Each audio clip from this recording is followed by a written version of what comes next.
بسم الله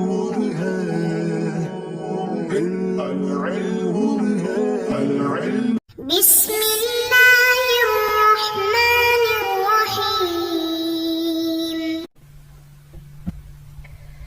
اللهم صل على سيدنا ومولانا محمد افضل صلواتك بعدد معلوماتك وبارك وسلم وصل عليه.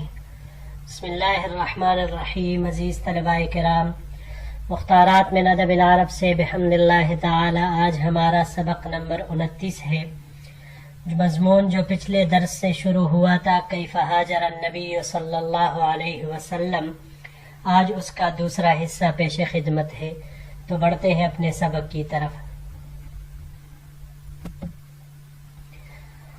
ابن الدغنہ نے حضرت ابوبکر رضی اللہ تعالیٰ عنہ کو پناہ دی اور ان کو واپس مکہ مکرمہ لے آئے اور ان کو اس بات کا پابند بنایا کہ اپنے گھر کے اندر اپنے رب کی عبادت غیر اعلانیہ طور پر کریں تاکہ دوسرے لوگوں کو اس سے جو تکلیف اور اذیت پہنچتی ہے وہ اس سے نجات پالے. حضرت ابوبکر رضی اللہ تعالیٰ عنہ کچھ عرصہ اس پر کاربند رہے اور اسی طرح ہی کرتے رہے. ثم بدا لأبی بکر فابتنى مسجدا بفناء داره وكان يصلي فيه ويقرأ القرآن. پھر ابو بکر رضی اللہ تعالیٰ عنہ کو کوئی بات سوجی، چنانچہ انہوں نے یہ کام شروع کیا کہ اپنے گھر کے صحن میں ایک مسجد بنا لی جہاں آپ نماز پڑھتے تھے اور قرآن مجید کی تلاوت کرتے تھے.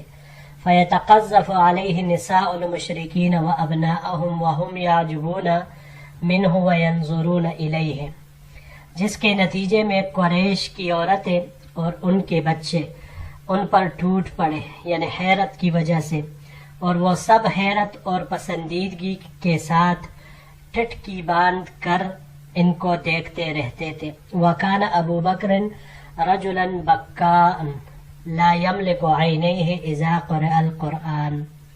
حضرت ابوبکر رضی اللہ تعالی عنہ یہ خدا کے خوف سے بہت زیادہ رونے والے آدمی تھے.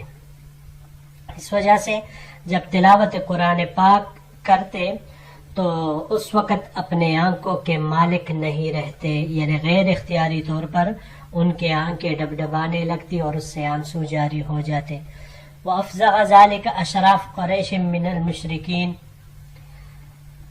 مشرکین سرداران قریش اس صورتحال سے گھبرا گئے. فَأَرْسَلُوا إِلَىٰ ابن الدغنہ فَقَدِمَ عَلَيْهِمْ، انہوں نے ابن الدغنہ کی طرف قاصد بھیجا اور ابن الدغنہ ان کے پاس تشریف لے آئے. فَقَالُوا إِنَّا كُنَّا أَجَرْنَا أَبَا بَكْرٍ بِجِوَارِكَ عَلَىٰ أَن يَعْبُدَ رَبَّهُ فِي دَارِهِ فقد جاوز ذالک. یہ شکایت لگائی کہ ہم نے ابو بکر رضی اللہ تعالی عنہ کے لیے آپ کی پناہ آپ کے کہنے پر اس شرط پر قبول کی تھی کہ وہ اپنے ہی گھر میں اپنے رب کی عبادت اور بندگی کریں گے. تحقیق کے ساتھ انہوں نے اس شرط کی خلاف ورزی کی ہے، تجاوز کیا ہے. فابتنا مسجدا بفناء داره فأعلن بالصلاة والقراءة فيه، تو لہذا وہ برسر عام اپنے گھر کے صحن میں مسجد بنا کر برسر عام نماز اور تلاوت شروع کر رکھی ہے اس نے. وَإِنَّا قَدْ خَشِينَا أَن يُفْتِنَ نِسَاءَنَا وَأَبْنَاءَنَا فَانْهَوْا، جس کی وجہ سے ہمیں ڈر ہے کہ ہمارے بچے اور عورتیں فتنے میں مبتلا ہو جائیں گے، تو لہٰذا آپ اسے روکیں. فَإِنْ أَحَبَّ أَن يَقْتَصِرَ عَلَىٰ أَن يَعْبُدَ رَبَّهُ فِي دَارِهِ فَعَلْ، بس اگر وہ اس بات پر راضی ہو جائے کہ وہ اپنے گھر میں ہی اپنے رب کی عبادت کریں گے تو ٹھیک. وَإِنْ أَبَى إِلَّا أَن يَعْلَنَ بِذَلِكَ فَصَلْهُ أَن يَرُدَّ إِلَيْكَ ذِمَّتُكَ، اگر وہ برسر عام عبادت کرنے پر بضد ہے تو آپ ان سے کہہ دے کہ وہ آپ کو آپ کی پناہ واپس کر دے. فَإِنَّا قَدْ كَرِهْنَا أَن نَّغْفِرَكَ وَلَسْنَا مُقِرِّينَ لِأَبِي بَكْرٍ الِاسْتِعْلَانَ، کیونکہ ہمیں یہ پسند نہیں کہ آپ کی پناہ کو توڑے، لیکن ہم ابو بکر کو بھی اس طرح اعلانیہ عبادت پر باقی نہیں رکھ سکتے، نہیں چھوڑ سکتے. جی یہاں پر یہ چند الفاظ ہیں. پہلا فبتنا، یہ باب افتعال سے یہاں پر استعمال ہوا ہے. ابتناءً گھر بنانے کے معنی میں آتا ہے. پہلی رات میں بیوی کے پاس جانے کے معنی میں آتا ہے. اس کو اگر ہم باب ضربہ سے لے لیں تو باب ضربہ سے دو طرح اس کا مصدر آتا ہے، بنین اور بناءً. تعمیر کرنا، آباد کرنا، پہلی رات میں بیوی کے پاس جانا، یہ تمام معنی اس کے مراد ہو سکتے ہیں. بہتر سلوک کرنا بھی آ سکتا ہے. فیتقذف قذفہ باب ضربہ سے قذفاً مصدر اس کا آتا ہے پھینکنے کے معنی میں یا تہمت لگانے کے معنی میں یہ آتا ہے. اس کے علاوہ اس کو اگر ہم باب تفاعل سے لے لے، جیسے یہاں پر یہ استعمال ہوا ہے باب تفاعل سے تقذفاً، تو ایک دوسرے کو ادھر ادھر دھکیلنے کے معنی میں یہ آئے گا.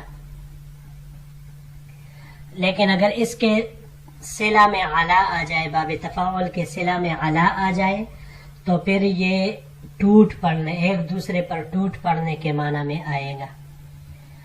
اس کے علاوہ اس کو ہم باب مفاعلہ سے بھی لے سکتے ہیں، مقاذفتاً ایک دوسرے پر تہمت لگانے کے معنی میں یہ آتا ہے. اگلا لفظ لا یملکو ملکہ، یہ باب ضربہ سے اس کا مصدر تین طرح آ سکتا ہے، ملکن، ملکن، ملکن، بفتح المیم و بکسر المیم و بضمہ. میم کے فتحہ، کسرہ اور ضمہ تینوں حرکات کے ساتھ یہ استعمال ہو سکتا ہے. مالک ہونے، نکاح کرنے کے معنی میں یہ آتا ہے. اگلا لفظ ہے جی افزع، فزع، یہ باب سمع سے فزعن زا کے حرکت کے ساتھ دہشت زدہ ہونے کے معنی میں یہ آتا ہے. اس کو اگر ہم باب فتح سے لے لے تو باب فتح سے فزعن یا فزعن دونوں طرح کے مصدر اس کے استعمال ہو سکتے ہیں. خوف کرنے کے معنی میں یہ آتا ہے. اور اس کے علاوہ ہم اس کو باب افعال سے بھی استعمال کر سکتے ہیں، افزاعن خوف دلانے کے معنی میں یہ آتا ہے. اور اس کے علاوہ یہ باب تفعیل سے بھی استعمال ہو سکتا ہے. باب تفعیل سے جب اس کو لے تفزیعن تو یہ گھبراہٹ دور کرنے، خوف دلانے کے معنی میں بھی آتا ہے. دونوں معنی اس کے ممکن ہیں. آخری لفظ ہے جی النخفرہ کا، خفرہ سے ہے. خفرہ یہ باب ضربہ اور نصارہ سے، اس کے مصدر خفرن، خفورن دونوں طرح سے آ سکتے ہیں. عہد توڑنے، بے وفائی کرنے کے معنی میں یہ استعمال ہو سکتے ہیں.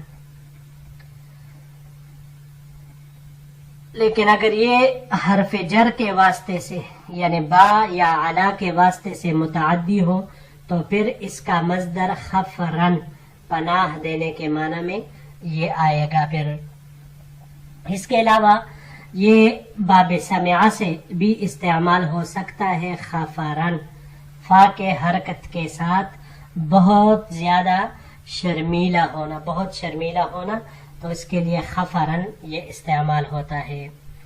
جی بڑھتے ہیں اپنے اگلے سلائیڈ کی طرف.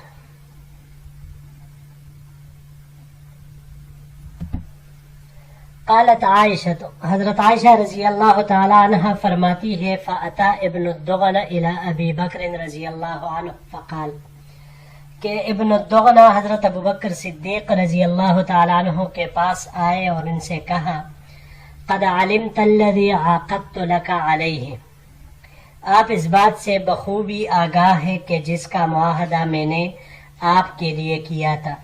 فَإِمَّا أَن تَقْتَصِرَ عَلَى ذَلِكَ، یا تو آپ اس کی پابندی کریں، وَإِمَّا أَن تَرْجَعْ إِلَيَّ ذِمَّتِي، اور یا مجھے میری امان اور پناہ واپس کر دے. فَإِنِّي لَا أُحِبُّ أَن تَسْمَعَ الْعَرَبُ انی اخفرت فی رجل عقدت لہ، کیونکہ مجھے یہ بات پسند نہیں ہے، میں یہ گوارا نہیں کرتا کہ عرب کے کانوں میں یہ بات پہنچے کہ میں نے ایک شخص کو پناہ دی تھی لیکن اس میں دخل انداز کیا گیا، یعنی قریش کی طرف سے دخل اندازی کی گئی۔ فقال ابو بکر، حضرت ابو بکر رضی اللہ تعالی عنہ نے جواب میں فرمایا، فإنی ارد الیک جوارک وارضی بجوار اللہ، میں تمہیں تمہاری پناہ واپس کرتا ہوں اور صرف اللہ کی امان اور پناہ پر راضی ہوں۔ والنبی صلی اللہ علیہ وسلم یومئذ بمکہ، فقال النبی صلی اللہ علیہ وسلم للمسلمین، حضور صلی اللہ علیہ وسلم اس وقت مکہ مکرمہ میں تشریف فرماتے۔ فقال النبی صلی اللہ علیہ وسلم للمسلمین انی اریت دار ہجرتکم ذات نخل بین لابتین وہما الحرتان۔ آپ صلی اللہ علیہ وسلم نے مسلمانوں سے فرمایا کہ مجھے تمہاری ہجرت کی جگہ خواب میں دکھلائی گئی ہے، وہ کھجوروں کے باغات اور دو پتریلے میدانوں کے درمیان واقع ہے۔ فہاجر من ہاجر قبل المدینہ، پس جس نے ہجرت کرنی تھی اس نے مدینے کی طرف ہجرت کر لی۔ ورجع عامت من کان ہاجر بارض الحبشہ الی المدینہ، اور جن لوگوں نے حبشہ کی طرف پہلے ہجرت کی تھی ان میں سے بھی اکثر مدینہ منورہ تشریف لے آئے، یعنی حبشہ سے ہجرت کر کے مدینہ منورہ تشریف لے آئے۔ وتجہز ابو بکر قبل المدینہ، اور ابو بکر رضی اللہ تعالی عنہ یعنی حضرت ابو بکر صدیق رضی اللہ تعالی عنہ مدینے کی طرف ہجرت کرنے کی تیاری کرنے لگے۔ یہاں پر یہ ایک لفظ ہے جی لابتین، لابتین یہ لابتن کی مفرد اس کا لابتن آتا ہے، تثنیہ ہے لابتین، اور سنگلاخ بنجر یا سیاہ پتھر والی زمین کو کہا جاتا ہے۔ یہ باب نصارہ سے لوبن لوابن، یہ دونوں مصدر اس کے آتے ہیں پیاسا ہونے کے معنی میں۔ اس کو اگر ہم باب افعال سے لے لیں، الابتن، الابتن پیاسے اونٹوں والا ہونا، اس معنی میں یہ آتا ہے۔ یہاں پر یہ گزرا فہاجر من ہاجر قبل المدینہ، کہ جس نے ہجرت کرنی تھی انہوں نے ہجرت کر لی۔ یہاں یہ بات ذہن میں رکھے کہ سب سے پہلے مکہ مکرمہ سے مدینہ منورہ کی طرف ہجرت کرنے والے حضرت مصعب ابن عمیر اور حضرت عبداللہ ابن ام مکتوم رضی اللہ تعالی عنہما ہے۔ یہ دونوں حضرات تھے جنہوں نے مکہ مکرمہ سے سب سے پہلے مدینہ منورہ کی طرف ہجرت کی تھی، اور سب سے آخر میں جو مکہ مکرمہ سے مدینے کی طرف ہجرت کرنے والے تھے تو ان میں نابینا صحابی ابو محمد عبداللہ ابن جحش رضی اللہ تعالی عنہ اور ان کے ساتھ ان کی اہلیہ فارعہ بنت ابی سفیان، یہ دونوں سب سے آخر میں مکہ مکرمہ سے مدینہ منورہ کی طرف ہجرت کرنے والے لوگ تھے۔ تو یہ وہ تمام حضرات نے جنہوں نے پھر ابتدا کی ہجرت کی اور پھر ان کے ذریعے سے بعض کے ذریعے سے انتہا بھی ہو گئی۔ جی عزیز طلباء کرام، یہی تک ہمارا آج کا سبق تھا۔